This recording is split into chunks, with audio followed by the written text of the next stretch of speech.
guys, pag-usapan lang natin ang breaking news na exclusive nga naman guys na pinag-uusapan ng mga netizens at ng mga Kat Den fans. Alden Richard balik sa trabaho na.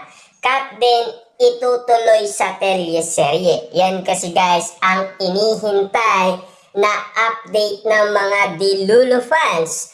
Totoo nga ba kaya guys na itutuloy na ang teleserye ng Kat Den na alam naman natin guys, pagbabalik trabaho pa lang ni Alden Richard ay napapag-usapan na siya ng mga Dilulo fans. Ang katotohanan, ano nga ba talaga?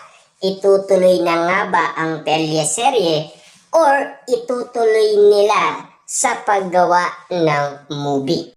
Yan din kasi guys ang inihintay ng karamihan.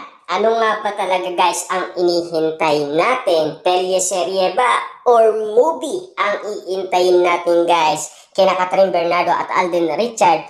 Ngayon nagbalik na si Alden Richard sa kanyang trabaho. Na alam naman natin guys, time out muna daw sa teleserye at movie si Alden Richard noong siya ay na-interview sa balita. Ano nga ba talaga ang katotohanan na pilit binubuksan ng mga Dilulo fans at mga netizens patungkol umano kina Alden Richard at Catherine Bernardo? Para sa inyo, dapat bang ituloy ni na Alden Richard at Catherine Bernardo ang paggawa ng teleserye or movie?